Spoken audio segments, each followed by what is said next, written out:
Attraction is not solely based on how you look. Attraction is the energy that you carry with you in your day-to-day, when you meet people, by yourself. So I've written down 21 feminine ways to actually become more attractive, more magnetic, have people pull towards you because of the way that you carry yourself. These are things that I've observed over time and subtle things that make the biggest differences that I really wanted to share with you guys. So number one is to slow everything down. And when I say everything, I do mean everything. Imagine we're meeting up and I come and talk to you like this.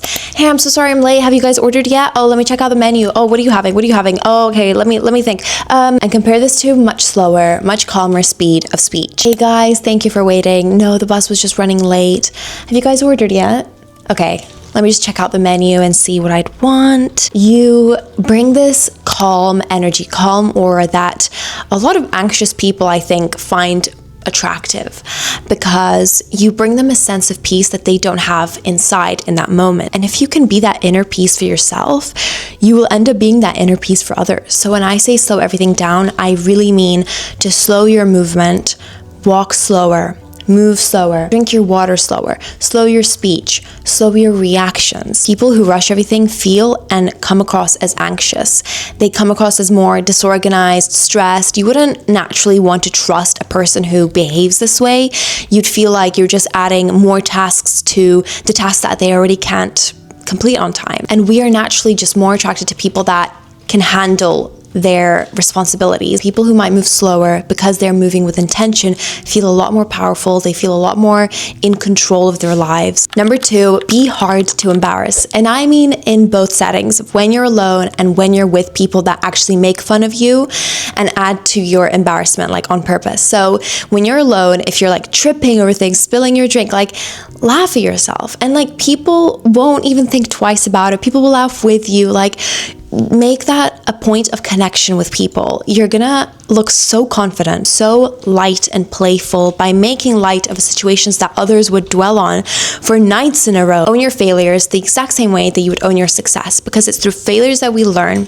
There is no experience that is a bad experience. And if you just carry that mindset with you, you're gonna take life a lot lighter. If you are the type of person that overthinks, if you're with a group of people surrounded by pick-me's or insecure people or people that bring you down just to look better, in these moments where they pinpoint something that you don't really want to focus on in front of a whole group, that is where you also just own it. That is where you say yes. And what's more embarrassing is them bringing it up in a completely irrelevant setting. Go through it instead of avoiding it or pretending like you didn't hear it, because that will just invite them and encourage them to do it again and again. Number three is quite practical, but it's that hygiene is above everything. Essentials are a good lasting body wash, a very nice smelling hair mask that also its scent lasts, deodorant, floss, mouthwash. Be high maintenance when it comes to your hygiene, and everything else will fall in place so easily because you have that foundation. Number four is to learn your color palette. We all have different skin tones, different hair colors, different eye colors. And so what looks good on one person does not always look good on the other person. There are colors that make people look more ill, more gray, more green, more yellow. Anything that makes one look more alive, that bring color to your face, those are the colors that you need to ideally aim for. So for example, for me, I am a neutral leaning cold. So if I wear warm colors like warm greens, warm reds, all of that, it makes me look a little bit more ill. Little bits of research like that, even on ChatGPT, even on Pinterest, or finding people that look like you and seeing what they're wearing, like celebrities even. They have stylists that know all this. It's such a big help for just overall presentation. And obviously if you're to go into this, there is also based on your body type, clothes that suit you more than others, or necklines. Like if you struggle overall with your style and fashion sense, then this is a good place to start. Number five is to invest in low maintenance beauty. So spend now to save later. This can be anything from heatless curls, laser, physiotherapy, to facials, lash lift and tints, to hair treatments. Basically, the goal is to just look and feel great without putting as much effort maybe as you used to, because the time and energy it takes to try and look and feel good can be used more productively elsewhere. Number six, if you can, avoid artificial, synthetic, cheaper fabrics. And I'm talking about polyester and all that jazz. The reason I say this is because like I'm so for budget friendly things, but maybe I'm biased because I recently watched a microplastics documentary, but genuinely, even wearing things that are made of polyester instead of cotton, for example, or linen, bamboo, those are all organic and those have high vibrations, shall I say. But polyester fabrics are made from petrol. Like, it's literally the burning of fossil fuels that you are putting on your sensitive skin. Number 7's super important for social settings, and it's to listen to understand, not listen to respond. A lot of times when we listen to respond, we miss the bigger picture, we miss the message of what they were trying to say. And so when we respond, they realize that we weren't really listening. We're just listening to debate, to fight, to say the next point, or to move on topic. And it's so disrespectful. The person just feels like, what am I even doing here? This person's not even listening to me. Because magnetism has so much to do with making others feel good in your presence, you are doing the complete opposite by only listening for the pure purpose of making yourself look good. And in doing that, you actually do the opposite. People notice immediately the difference between those that make them feel heard and others that want to just be the center of attention. And we are more drawn to the people that make us feel heard. Number 8 is more of a reminder, but it's okay to ask questions, and it's even encouraged.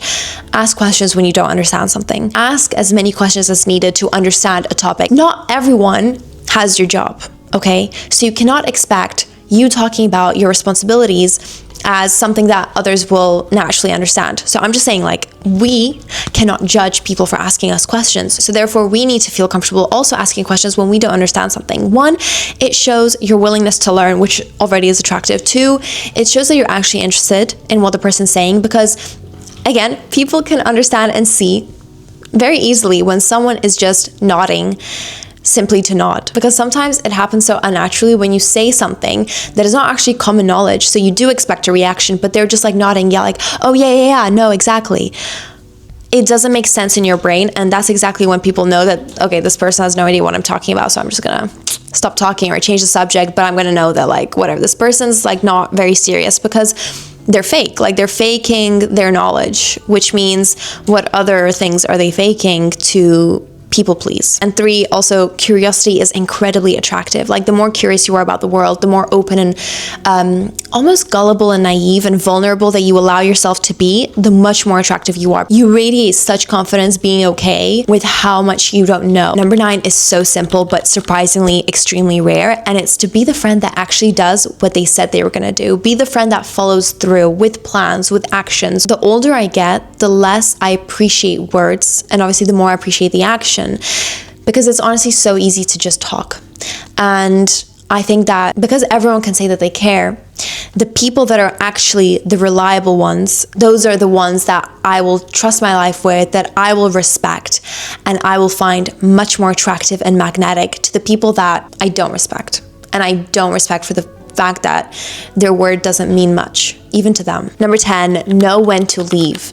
Know when your social batteries, you know what I'm saying? Introverts out there, it's okay to leave. Don't stay for the sake of people pleasing and then be the most boring one at the party.